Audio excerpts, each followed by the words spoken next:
ದುಡ್ಡು ಖರ್ಚು ಮಾಡೋದು ಹೆಂಗೆ ಅಂತ ತೋರಿಸ್ಕೊಟ್ಟವನೇ ನಾ. ಕರೆಕ್ಟಾ?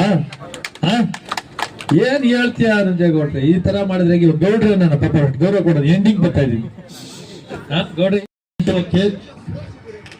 100% ಕೇಶವರ ಆಫೀಸ್ ಇದ್ದು ಮಲ್ಲೇಶ್ವರಮಲ್ಲಿ, ನಾನು ಇಲ್ಲಿರ್ತೀನಿ, ಅಲ್ಲೆಲ್ಲ ದುಡ್ಡು ಕೊಡ್ಬೇಕಲ್ಲ, ಬೂತ್ ಖರ್ಚು ಅದಕ್ಕೆಲ್ಲ ಅಲ್ಲೋಗಿ ತಗಂಬ ಅಮ್ಮ ಎದ್ಕೆ ಬಂದಿದ್ದು ನಿಜ, ದುಡ್ಡು ಕೊಟ್ಟಿರೋದು ನಿಜ, ದುಡ್ಡು ಶಾರ್ಟೇಜ್ ಆಗಿ ಕೇಶವರ್ ಓಡೋಗಿದ್ದು ನಿಜ ಅಲ್ವಾ?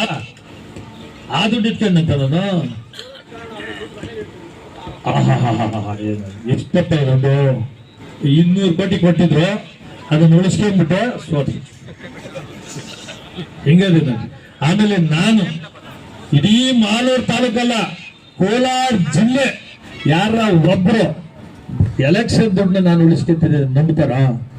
ಎಲೆಕ್ಷನ್ ದುಡ್ಡು ಖರ್ಚು ಮಾಡೋದು ಹೆಂಗೆ ಅಂತ ತೋರಿಸ್ಕೊಟ್ಟವನೇ ನಾ. ಕರೆಕ್ಟಾ? ಏನ್ ಹೇಳ್ತೀಯ ರಂಜೇಗೌಡ್ರೆ? ಈ ತರ ಮಾಡಿದ್ರೆ ಗೌಡ್ರೆ ನನ್ನ ಪಾಪ ಗೌರವ ಕೊಡೋದು ಎಂಡಿಂಗ್ ಬರ್ತಾ ಇದೀನಿ. ಗೌಡ್ರೆ ಈ ತರ ಮಾಡೋದು ಸರಿ ಅಲ್ಲ. ಕೇಶವ ಅವ್ರದ್ದು ದುಡ್ಡು ನಾನು ಎತ್ಕೊಂಡು ಹೋಗ್ತಿದ್ದ.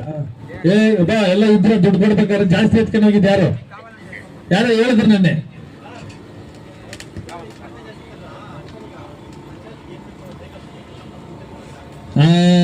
ದಾಸಣ ಸಿಕ್ಕ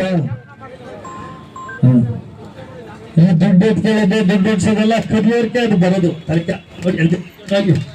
ಎಲ್ಲೆಲ್ಲಿ ಹೋಗ್ಬೋದು ಅಲ್ಲೇ ಹೋಗ್ಬೋದು. ನಾನು ಹಂಗೆ ಬದುಕಿಲ್ಲ. ಅರ್ಥ ಆಯ್ತಾ? ಈ ಕುರ್ಗಾಲ್